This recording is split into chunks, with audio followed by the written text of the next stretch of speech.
ఇలాగా మనము పరమగీతం మనము ధ్యానిస్తూ ఉన్నాం. పరమగీతము 5వ అధ్యాయము 13వ వచనం. అతని చెక్కిళ్ళు పరిమళ పుష్పస్థానములు సుగంధ వృక్షముల చేత శోభిల్లు ఉన్నత విభాగములు. అతని పెదవులు పద్మముల వంటి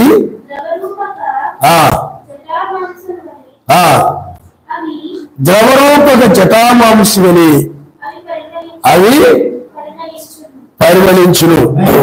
పిల్లారా చూడండి, ఇక్కడ మన ప్రాణప్రియుడి గురించి మనం నేర్చుకుంటున్నాం.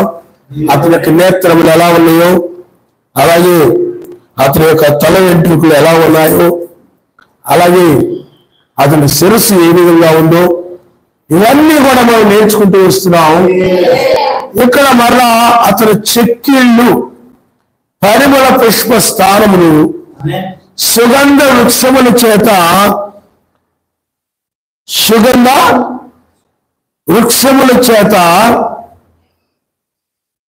శోభిల్లు ఉన్నత భూభాగములు. అతని పెదవులు పద్మముల వంటివి ద్రవరూపక జటామాంసములు అవి పరిమళించును. హల్లెలూయా, హల్లెలూయా. కాబట్టి ఇక్కడ ప్రియారా, చెక్కిళ్ళు అంటే ఈ చెంప భాగాలు అన్నమాట. చెక్కిళ్ళు అంటే ఏం చెప్పండి? ఈ చెంప భాగాలు, వాటిని ఏమంటారు? చెక్కిళ్ళు అంటారు.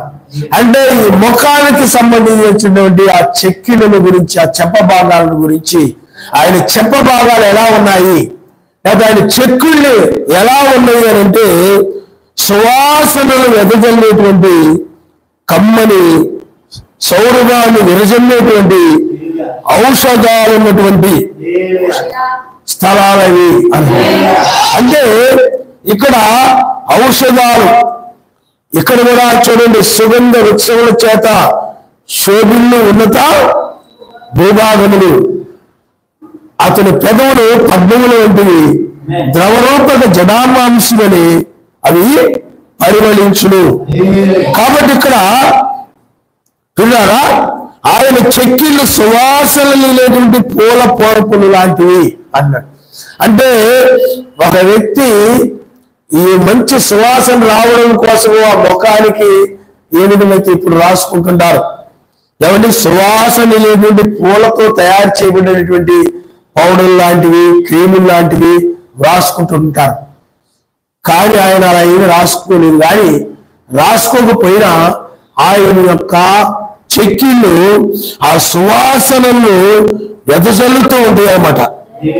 అంతేకాదు కమ్మని సౌరభం విరజల్లి ఔషధులున్న స్థలానివి, కమ్మని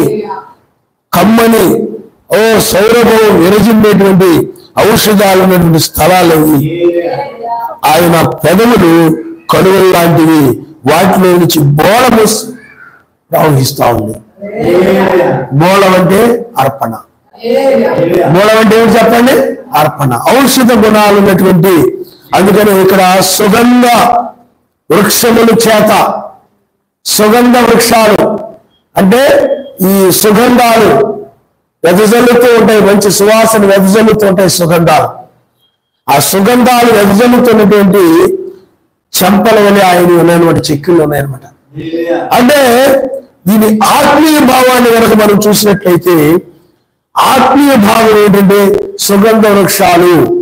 ఇవన్నీ కూడా దేనికనంటే, సుగంధ వృక్షాలు దేనికి ఉపయోగిస్తారు? ఆరోగ్యానికి ఉపయోగిస్తారు. దేనికి ఉపయోగిస్తారు చెప్పండి? సువాసన, మరలా చక్కని ఆరోగ్యము. కలువ పూలు ఉన్నాయనుకోండి, ఆ కలువ పూలు వాటిని కూడా చక్కగా ఆరోగ్యానికి ఉపయోగిస్తారు. వీటిలో మనం ఆయుర్వేద షాపుల్లో కనుక మనం చూసినట్లయితే, ఆయుర్వేద షాపుల్లో ఇంతకుముందు ఏం చేసేవాళ్ళు, పూర్వకాలంలో ఇంట్లో వెళ్ళి వాళ్ళు ఏదైనా తలనొప్పిగా ఉన్నా, జోబుగా ఉన్నా, కడుపు నొప్పిగా ఉన్నా, ఏదో ఆముదం వేయడము, లేకపోతే జిల్లేయడమేదో, జలుబు చేస్తే వేయడము, తలనొప్పి అంటే సొంటెను, లేకపోతే వాతం అంటే ఆ యొక్క ఇంగు వేయడము, ఇలాంటివి ఇంట్లోనే జీలకర్రలని, లేకపోతే యాలుకలని, దగ్గుగా ఉంటే లేకపోతే కఫం పడితే యాలకులని ఇవన్నీ కూడా ఏం చేసేవారు అంటే ఆ ఇంట్లోనే వాళ్ళు ఉపయోగించేవారు. ఆరోగ్యం కోసం ఏం చేసేవారు చెప్పండి, ఉపయోగించేవారు. కానీ తర్వాత కొంతమంది చేసుకోలేకపోవడం, ఇబ్బందిగా ఉండడం, కానీ కొంతమంది తెలియకపోవడం. ఇప్పుడు ఏమైపోయిందంటే అవే ఆయుర్వేద షాపుల్లాగా ఆయుర్వేద షాపుల్లో ఇవే అమ్ముతారు. ఇవే అంటే వృక్షాలకు సంబంధించినవి, చెట్లకు సంబంధించిన ఆకుల నుండి, కాయల నుండి, ఆ యొక్క చెట్టు యొక్క బెరడు నుండి, లేదా పుష్పాల నుండి, ఆ పువ్వుల నుండి, ఆ వృక్షం యొక్క ఆ ప్రతి దానిని కూడా ఏదో ఒక ఔషధములు వాటిని ఉపయోగిస్తూ ఉంటారన్నమాట. అందుకని అవి చక్కగా సువాసన. ఇప్పుడు గంధపు చెక్క ఉందనుకోండి, అది సువాసన వెదజల్లడమే కాదు, అది మొక్కలోనికి ఏమైనా పొక్కులు లాంటివి వేసినా వాటి మీద రాసుకుంటుంటారు చాలా మంది. మంచి సువాసన వెదజల్లడమే కాదు, అలాంటి మంచి ఆరోగ్యాన్ని ఇచ్చేటువంటిది అనమాట. ఆరోగ్యానికి సంబంధించి ఈనాడు ఎక్కువ మంది ఏం చేస్తున్నారంటే అందానికి ఉపయోగిస్తూ ఉన్నారు. అందంగా కనపడాలని, ఆరోగ్యం గురించి కాదు. అందుకని ఇప్పుడు వచ్చినవి కూడా ఎక్కువగా కెమికల్స్ తో తయారైన, రసాయనాలతో తయారైనటువంటి రసాయనాలు అంటే విష సంబంధమైన వాటితో విషాలు, అలాంటి రసాయనాలతో తయారైన క్రీమ్స్ వచ్చేసాయి. చక్కగా తెల్లగా మొహం కనపడేలాగా, చక్కగా మంచి సువాసన వెదజల్లేలాగా రకరకాలన్నీ వచ్చేసాయి అన్నమాట. అందువల్ల ఆయన అలాంటి చెక్కిళ్ళు కలిగిన వారు కాదు. ఆయన యొక్క చెంపలు కాదు, ఆయన యొక్క ముఖము, ఆ చెంపలు ఎలా ఉన్నాయంటే ఔషధ గుణాలు ఉన్నటువంటి మంచి సువాసన వెదజల్లేటువంటి ఒక పాన్పులు వల్లే, భూములు వల్లే. ఆయన యొక్క పెదవులు కలువ అంటే పద్మములు అంటే కలువ పూలు అలాగా ఆ విధంగా ఉన్నాయంటే దాని అర్థం ఏంటంటే అవన్నీ కూడా ఆరోగ్యాన్ని ఇచ్చేవి. ఆయన పెదవులు, ఆయన మాటలు కానీ, ఆయన ముఖము కానీ, అంటే ఇప్పుడు మనం మాట్లాడుతూ ఉంటే చెంపలన్నీ అదురుతా ఉంటాయి. నీ స్థుతులు చెప్తున్నా, అల్లుళ్ళు చెప్తున్నా, ఆమెను చెప్తున్నా, ఈ చెంపలన్నీ కూడా చెక్కిళ్ళన్నీ కూడా ఏం చేస్తాం చెప్పండి, కదులుతూ ఉంటాయి. అందువల్ల ఆయన యొక్క దీని యొక్క భావం ఏంటంటే ఆయన మాట, లేకపోతే ఆయన ముఖములో నుండి వచ్చిన ఆ సువాసన, లేకపోతే ఆ యొక్క ఔషధ గుణాలు ఉన్నటువంటి మంచి సువాసనలు, ఆ యొక్క సుగంధ ద్రవ్యాలు తయారు చేస్తున్నారు. మంచి సువాసన వెదజల్లేటువంటి సుగంధ ద్రవ్యాలు, అలాగే సుగంధ వృక్షాలు అంటున్నాడు అక్కడ. ఇవన్నీ కూడా ఆరోగ్యాన్ని ఇచ్చేటువంటి అనమాట, ఆరోగ్యానికి సంబంధించి. అందువల్ల ఆయన మాట ఏంటంటే ఆయన యొక్క పెదవుల నుండి వచ్చే మాట, ఆయన మాట్లాడుతున్న చెంపలు కదులుతూ ఉంటాయి, చెక్కులు కదులుతూ ఉంటాయి. ఆయన మాట అదొక సుగంధ వృక్షములు అంటే అవి ఒక ఔషధములే ఆయన మాటలు పనిచేస్తున్నాడు. ఇది అదేవిధంగా ఆయన మాట్లాడాలంటే చెప్పండి, ఔషధాల వల్లే ఉంటాయి అనమాట ఆయన మాటలు. నువ్వు తలనొప్పి బాధతో వెళ్ళావు అనుకోండి, ఆ తలనొప్పి తగ్గిపోక ఔషధం వల్ల ఏమవుతుందంటే అది ఆయుర్వేద షాప్కి వెళ్ళావు, డాక్టర్ దగ్గరికి వెళ్ళావు, ఆ డాక్టర్ గారు ఏదో ఇస్తారు, దానివల్ల నువ్వు ఏం చేస్తావు, తలనొప్పి తగ్గిపోతుంది. అంటే ఒక బాధ నుండి, అంటే అనారోగ్యం అంటే ఏంటి, బాధ. అనారోగ్యం ఒక రక్తస్రావం కలిగింది, ఆ రక్తస్రావం కలిగిన స్త్రీ ఆవిడ చాలా బాధపడతా ఉంది.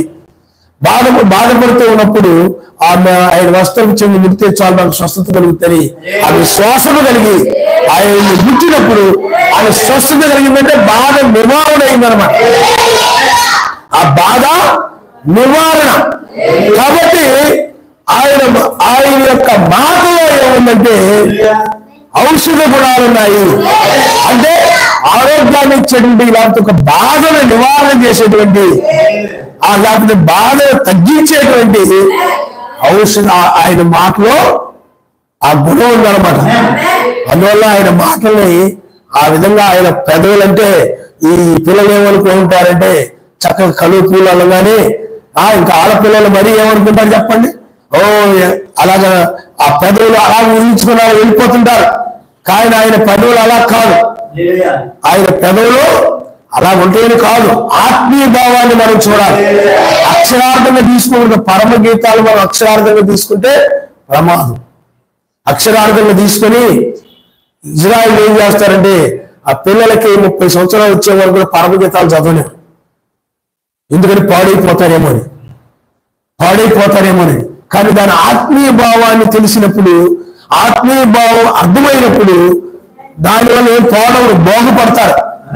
అందువల్ల ఆ యొక్క పరమగీతంలో అనేటువంటివి ఆయనకి మనకి మధ్య ఒక అనుబంధం ఎలా ఉండాలి, ఆ ప్రేమ ఎలా ఉండాలి, అంతేకాకుండా ఆయన మాట ఎలా ఉంటుంది, ఆయన శిరస్సు ఎలా ఉంది, ఆయన కళ్ళు ఎలా ఉన్నాయి, అన్నిటి గురించి కూడా చెప్తూ ఉంటాను.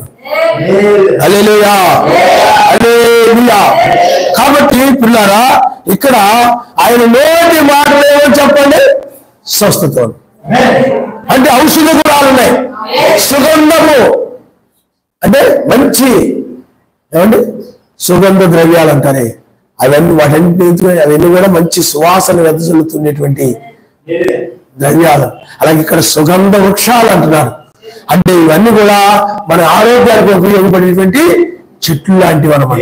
కాబట్టి ఆయన మాటలో ఏముందంటే పిల్లారా, ఆయన మాట బాధపడే వారికి ఆరోగ్యాన్ని ఇచ్చేది, పాపముతో బాధపడుతున్న వారికి, రోగముతో బాధపడుతున్న వారికి, లేకపోతే దేనితోనైనా బాధపడుతున్న ఆయన మాట ఏం చేస్తుంటే ఆరోగ్యాన్ని ఇస్తుంది. ఆ బాధను తెలియజేస్తుంది.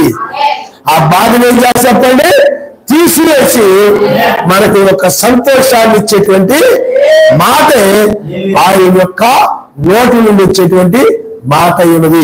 మీరు ఒకసారి చూడండి, మనము పిల్లారా సామెతల గ్రంథము ఒకసారి మనం చూడండి. సామెతల గ్రంథము 3వ అధ్యాయము, సామెతల గ్రంథము 3వ అధ్యాయము మొదటి నుండి మీరు చూడండి. నా కుమారుడా, నా ఉపదేశమును మరువకము, నా ఆజ్ఞలను ఉదయపూర్వకము. అంటే నా ఉపదేశాలను మరవద్దు, నువ్వు మర్చిపోవద్దు. అంతేకాకుండా వాటిని హృదయపూర్వకంగా ఏమి దాచుకోకుండా, ఏమి ఇది కరెక్టా కాదని ఏ సందేహము లేకుండా హృదయపూర్వకంగా ఆ వాక్యాన్ని గైకొనాలి. ఈ వాక్యం వింటున్నావు, ఉపదేశాన్ని వింటున్నావంటే గైకొనడానికి వింటున్నావు, ఏదో విధి వదిలేసేటువంటి కాదు. ప్రత్యేక సంఘాల్లో కూడా చాలా మంది భక్తి పనులు కనబడతారు, వాళ్ళు వింటుంటారు కానీ గైకొనరు. వాళ్ళు కూడా అద్భుతాలు, స్వస్థతలు, కళలు, దర్శనాలు, తర్వాత స్వస్థతలు, ఆ యొక్క ప్రవచనాలు ఏదో వాళ్ళ జీవితాలు, కానీ వాక్య ప్రకారం ఉండరు వాళ్ళు. అందుకే అన్నారు ఆయన, నీ నామమును నువ్వు అద్భుతాలు చేయలేదా, నువ్వు నీ నామమును నువ్వు ప్రవచించలేదా, దయ్యాలు వెలగొట్టలేదా, అది చేయలేదా, అక్రమము చేయవారులారా మీరెవరో నేను అంటాడు. అక్రమం చేయవారులారా మీరెవరో నేను ఎరుగను.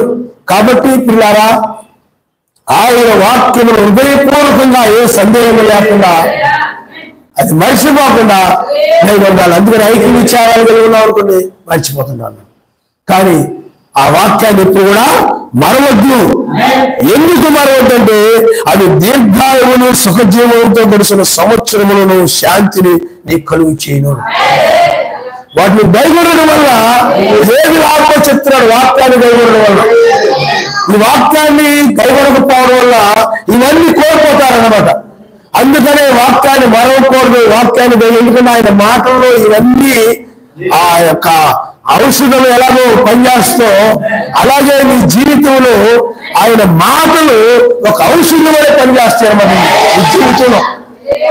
నీ జీవితంలో ఔషధం కనుక నువ్వు తీసుకోకపోతే నీ జబ్బు ఎలాగైతే తగ్గదు, నువ్వు ఎలాగైతే ఆ యొక్క బాధతో ఉంటావో, వ్యాధి వల్ల బాధపడుతుంటావో, అదే విధంగా ఆయన మాట కూడా నువ్వు గైకొనకపోతే నీవు కూడా ఆ విధమైన ఆత్మీయ స్వస్థత నీకు ఉండదాను. ఆత్మీయంగా నీ ఆత్మీయ బాధ, దాని గురించి ఇక్కడ చెప్తున్నాడు. చూడండి, అది దీర్ఘాయువును సుఖజీవంతో గడిచే సంవత్సరములను శాంతిని నీకు కలుగు చేయను. ఆ మాటలు కలుగు చేస్తే ఎందుకు ఆ మాటలు మనం మర్చిపోకూడదు. ఎందుకు గైకొనాలంటే నీకు దీర్ఘాయువు కావాలంటే, అందుకనే ఎక్కువ కాలం ఆరోగ్యంగా ఉండాలంటే ఏమండి, ఆ ఎక్కువ కాలం ఆరోగ్యంగా ఉండాలంటే మనుషులు ఆ డాక్టర్ దగ్గరికి వెళ్ళి ఈ డాక్టర్ దగ్గరికి వెళ్ళి అవి చూయించుకొని ఇవి చూయించుకొని ఎక్కువ కాలం బతికేస్తుంటారు. డాక్టర్ దగ్గరికి వెళ్ళి అయ్యవాడి ఇవ్వాడి. అలాగే ఇక్కడ కూడా పిల్లారా, వాక్యము వలన మీకు దీర్ఘాయువు కలుగుతుంది అన్నమాట. అంటే దీర్ఘాయువు అంటే ఇది పాత నిబంధన కాలం అనుకోండి, కానీ మన టైం అయిపోయింది. మనం తెల్లవారుగా ముగింపు వరకు మాత్రమే మనం ఉంటాం. ఇంకా దీర్ఘాయువు అంటే నాకు 1000 ఏళ్ళు ఆయన 50 ఏళ్ళు ఆయన అని కాదు.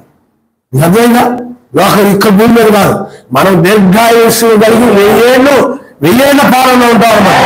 అక్కడికి మీరు దీర్ఘాయువు అంటే చక్కగా 1000 ఏళ్ళు, ఆ తర్వాత నిత్యత్వం, అవన్నీ నీకు కావాలంటే వాక్యాన్ని ఎలా మర్చిపోకుండా ఎంత విలువైందో చూడండి.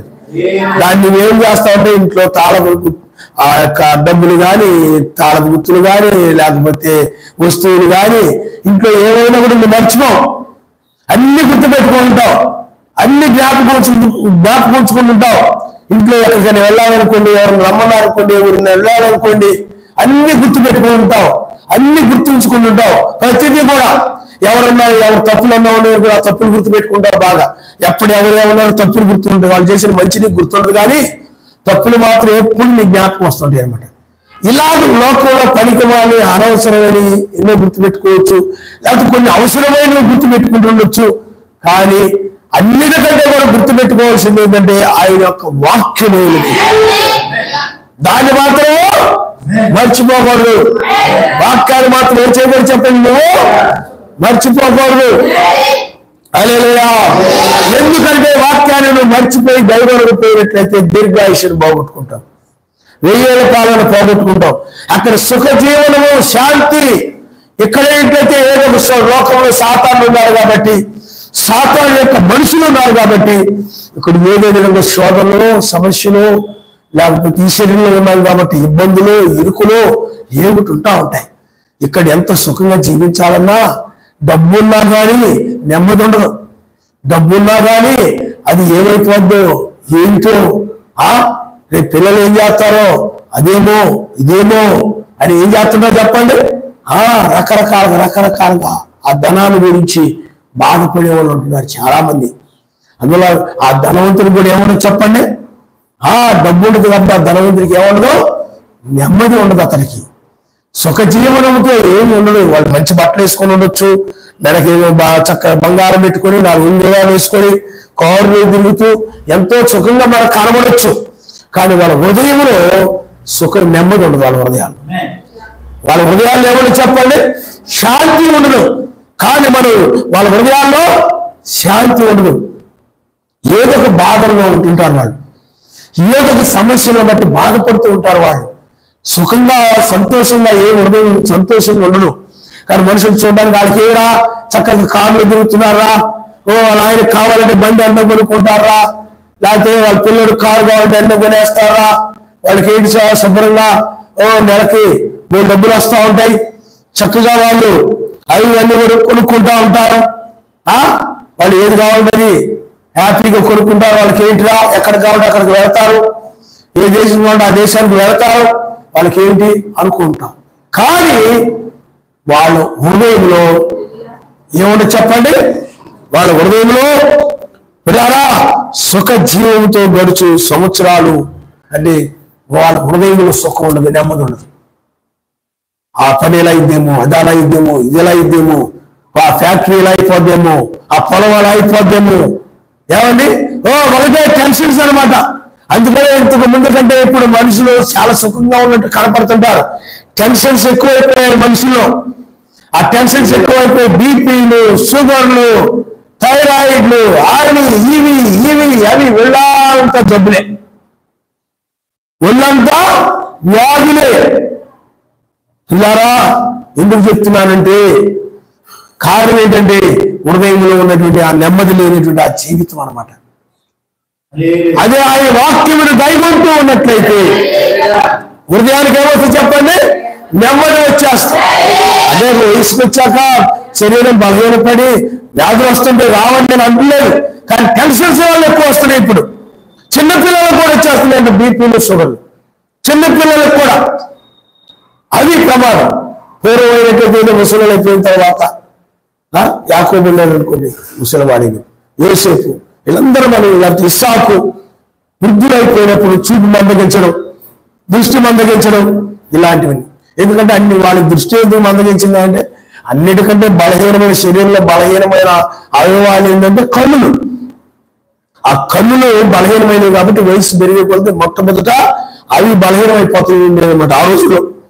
కాబట్టి పిల్లరా ఆ యొక్క వాక్యమును గైకొనడం వల్ల మనము ఇక్కడే కాదు, ఇక్కడ ఆయుష్ని కలిగి ఉండడమే కాదు, ఒకవేళ చెప్పున వెళ్ళిపోవాల్సి వెళ్ళిపోతుంది, అది కాదు. ఆయుష్ కలిగి ఉండడమే కాదు, హృదయంలో ఏమంటుందంటే నువ్వు చిన్న పాకలో ఉన్నా కానీ, చెట్టు కింద ఉన్నా కానీ, లేకపోతే చిన్న బిల్డింగ్ లో ఉన్నా కానీ, ఎక్కడ ఉన్నా కానీ వీటిని బట్టి కాదు నెమ్మది, వీటిని బట్టి కాదు సుఖం, ఆ వాక్యమును బట్టి, ఆ దానిని బట్టి హృదయంలో సంతోషం ఉంటుంది దాన్ని గమనిస్తాం. అందుకనే 1000 ఏళ్ల పాలనలో ఎవరైతే ఆయన వాక్యంలో కలుగుతుంటారో, ఏ చుక్క వర్తమానాన్ని కలుగుతుంటారో వారు సుఖ జీవనంతో కూడినటువంటి సంవత్సరాలు, 1000 ఏళ్ళు, అక్కడ కూడా సంవత్సరాలు ఉంటాయి. దీర్ఘాయుష్ అంటే 1000 సంవత్సరాలతో చక్కగా అక్కడ జీవించబోతున్నాం. అందుకని మన రాజ్యాల గురించి మనం చెప్పుకుంటున్నాం, మన దేశాల గురించి మనం మాట్లాడుకున్నాం. మనం నూతన దేశము, నూతన రాజ్యము, లోకముల వాళ్ళ లోక రాజ్యాల గురించి, లోక దేశాల గురించి వాళ్ళ స్కూళ్ళల్లో కాలేజీల్లో నేర్పుతూ ఉంటారు. వాళ్ళు ఆ విధంగా అయిపోతూ ఉంటారు. కానీ పిల్లారా మనం ఆ రాజ్యం యొక్క సంగతులు, అందుకనే మనం వాక్యము, అందుకని నువ్వు మర్చిపోయినట్లయితే ఇవన్నీ పోగొట్టుకుంటావు. 1000 ఏళ్ల పాలన పోగొట్టుకుంటావు, సుఖ జీవనంతో కూడినటువంటి ఆ సంవత్సరాలు పోగొట్టుకుంటావు. అలాగే శాంతిని కూడా, శాంతి సమాధానాన్ని కూడా పోగొట్టుకుంటావు. అందుకనే వాక్యాన్ని ఎప్పుడు కూడా ఆయన యొక్క మాటలు అలాంటివి, మనకి దీర్ఘాయుష్యనిస్తుంది. ఆయన మాటలు ఔషధం అనే ఆయన మాటలు మనకి సుఖ జీవనాన్ని ఇస్తాయి. మన హృదయం అయ్యే ఆందోళన లేకుండా, కంగారు లేకుండా, పరిశుద్ధాత్మ ఆనందముతో సమాధానముతో ఉంటుంది. అందుకని వీళ్ళకి కూడా చాలా మందికి డబ్బు ఎన్ని ఉంటాయి కానీ పిల్లల హృదయంలో నెమ్మది ఉండదు. ఇందాక మనం చెప్పుకున్న రీతిగా ఆయనకు నేను అది చేయలేదు, ఇది చేయలేదు. ఎందుకంటే డబ్బుల వాళ్ళు ఎక్కువ ఏం చేస్తున్నారంటే ఎక్కువ ఆయన కోసం ఖర్చు పెట్టరు. వాళ్ళు ఎక్కువ కూడా పిల్లలకి, వాళ్ళకి ఆ యొక్క చందం లోకములు అవి కొనుక్కోవడం, అవి సంపాదించుకోవడం, ఇంకా పిల్లలకి పెద్ద పెద్ద కట్నాలు ఇచ్చి పెద్ద పెద్ద వాళ్ళకి మత్స్యాకులకో వాళ్ళకో వీళ్ళకో ఇచ్చేసి ఇంకా డబ్బంతా కూడా స్వార్థంగా వాళ్ళకే ఉపయోగించుకుంటారనమాట. ఆయన కోసం చేసి చాలా తక్కువ ఉంటుంది అనమాట. అదొక టెన్షన్ అనమాట. ఆయన కోసం మనం ఏం చేయలేకపోయేవి. నేను నా కుటుంబానికి అవి చేసుకున్నాను కానీ ఆయన కోసం, ఆయన కార్యాల కోసం, సమాజంలో కోసం, లేకపోతే మందిరంలో దాని గురించి దీని గురించి నేను ఏం చేయలేకపోయినాయి ఆయన బాధ కూడా ఉంటుంది, వాళ్ళకి నెమ్మది ఉంటుంది వాళ్ళు. అందువల్ల పిల్లారా, అందుకని వాళ్ళు అనుకుంటారు కానీ వాళ్ళ హృదయం ఏమిటో చెప్పండి, సుఖం ఉండదు. కాబట్టి పిల్లారా తర్వాత చూడండి, దయను సత్యమును ఎన్నడూ నిన్ను విడిచిపోనీకము, వాటిని కంఠభూషణముగా ధరించుకోను. దయను సత్యమును ఎన్నడూ విడిచిపోనీకము.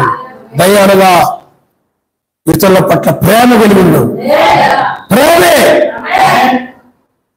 ప్రేమ అనేది చాలా ప్రాముఖ్యమైన, కుటుంబంలో కానీ సమాజంలో కానీ.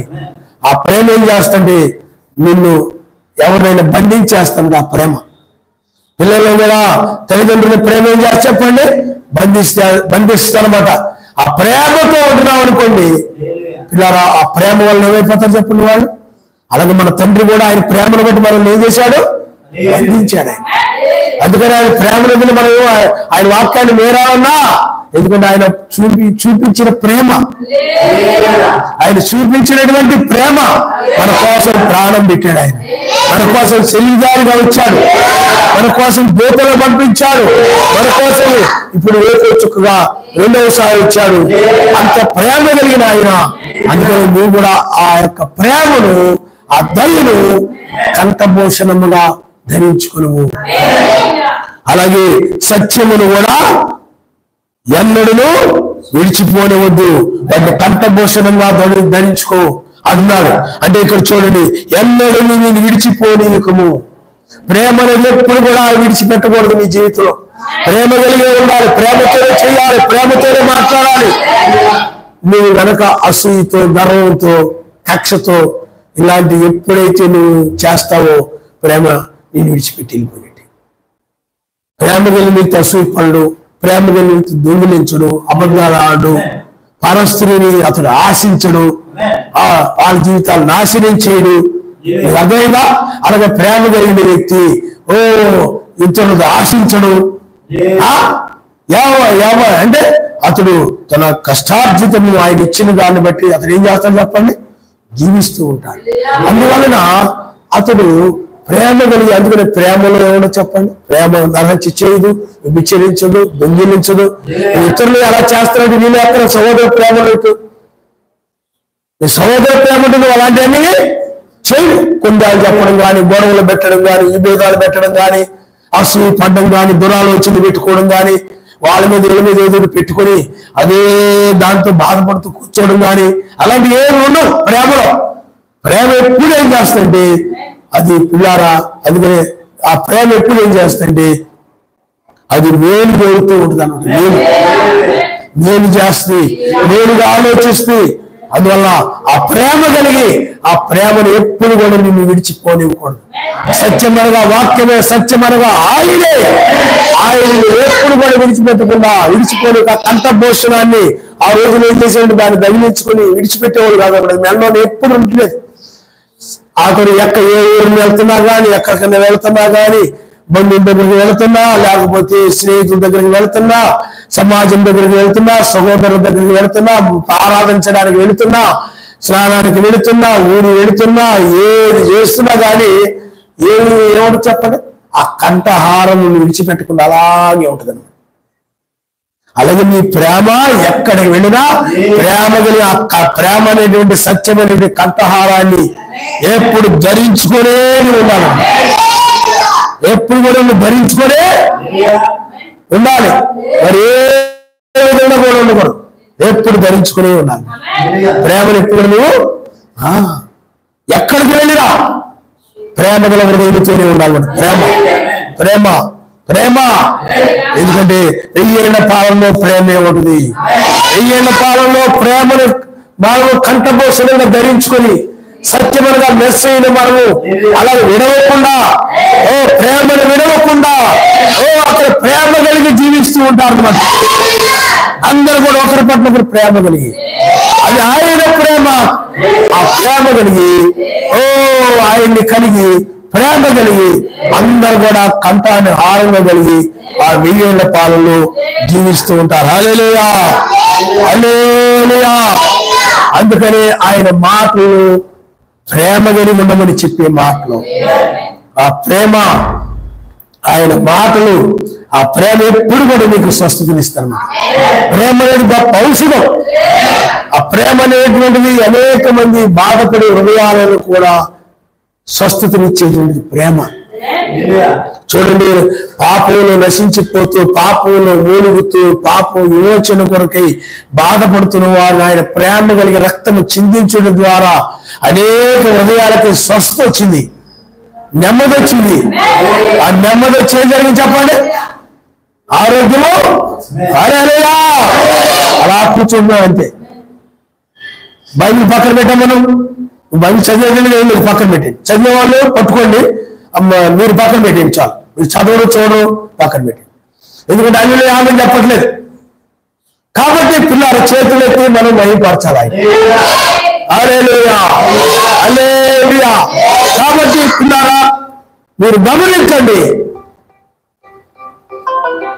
ఈ యొక్క ఉదయం వేళ, ఈ యొక్క మధ్యాహ్నం వేళలో కనుక మనం చూసినట్లయితే ఇక్కడ ఆ యొక్క సామెత గ్రంథంలో 13వ సామెత గ్రంథము ఈ యొక్క 3వ అధ్యాయమును దయను సత్యమును ఎన్నడూ విడిచిపోని ఒక కంఠభూషణముగా ధరించుకొనుము, నీ హృదయం అనే పలక మీద వాటిని రాసుకొనుము. ఈ హృదయం అనే పలక మీద ఏం చేయాలంటే వాటిని, వాక్యాన్ని ఎక్కడ రాయాలి? దయను ఎక్కడ? దయ ఆ ప్రేమ, సత్యమనగా వాక్యం, హృదయం అనే పలక మీద రాసి రాసుకుని మీది పలక. ఏ పలక? ఎందుకు? ఇసుక మీద రాస్తే పోతాయి, కానీ హృదయం అనే పలక మీద ఇది రాయబడి ఉండాలి. ఎప్పుడు కూడా ఇది మాటలు ఎక్కడ ఉందని చెప్పండి, హృదయంలో ఉండి అది మర్చిపోకుండా ఉండాలి.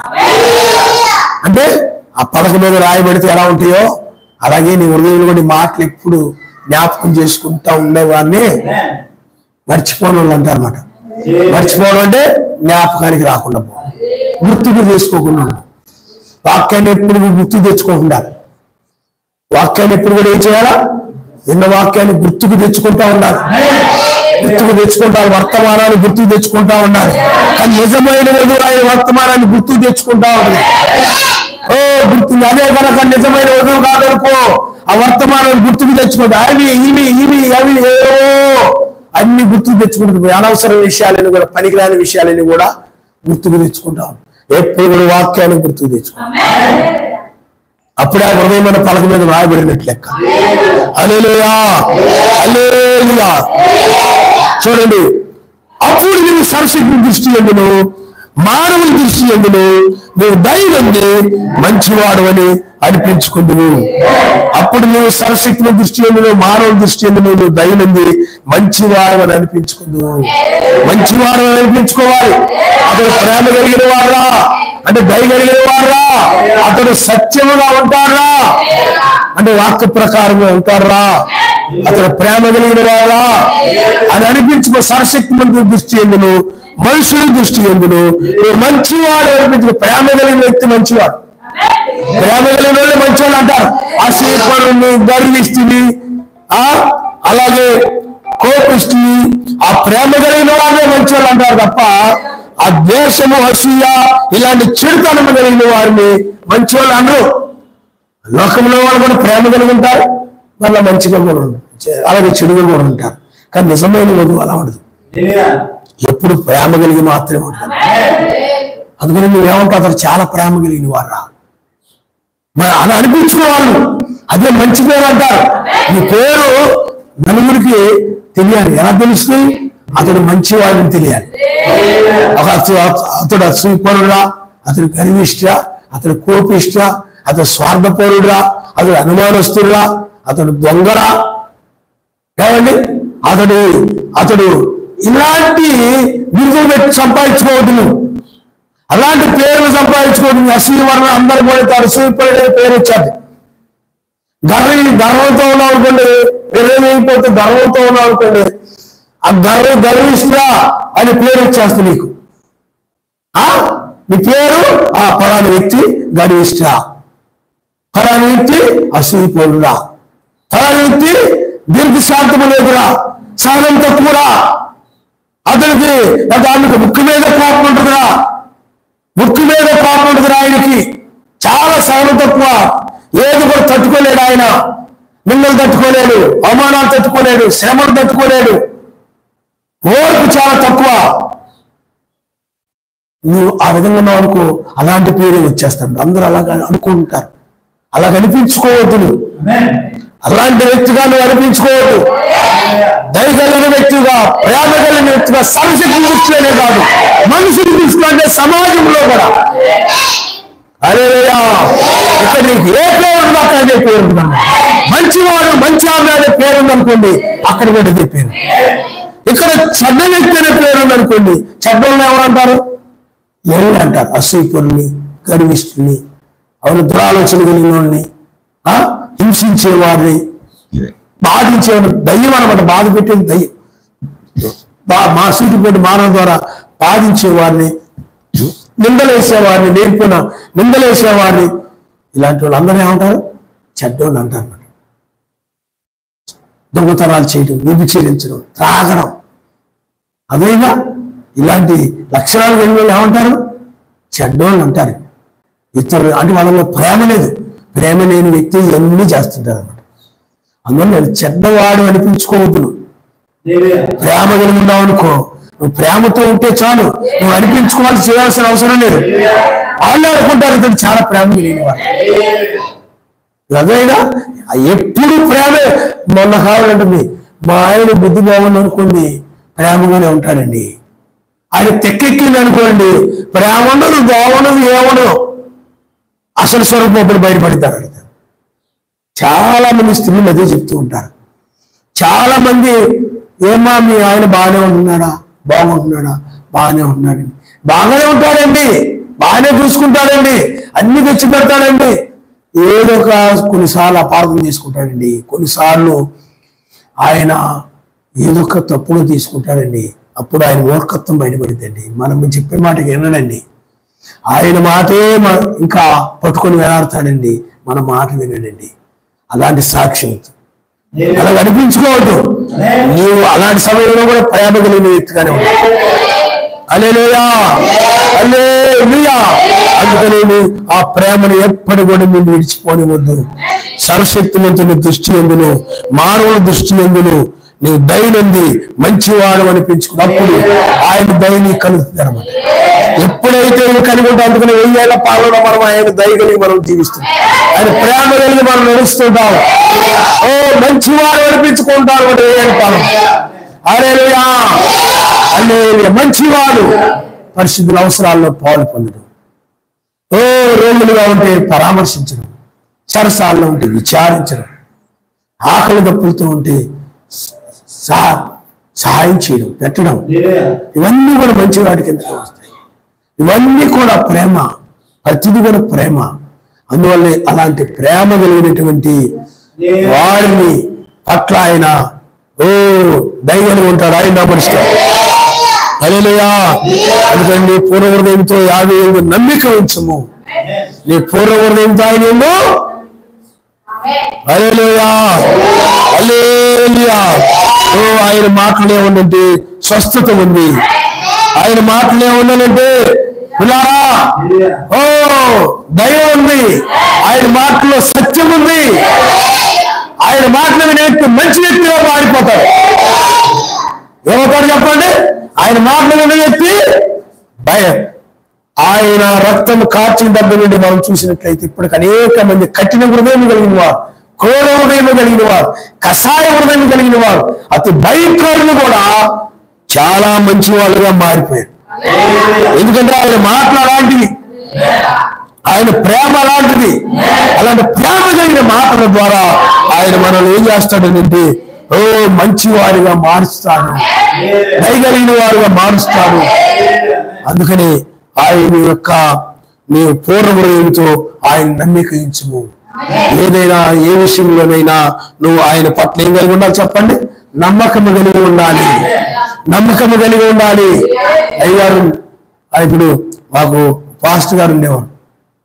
పాస్టర్ గారు అంటే పిల్లారా ఎవరైనా బాగులేదనుకోండి వెళ్ళి పరామర్శించి ఇచ్చేవాడు.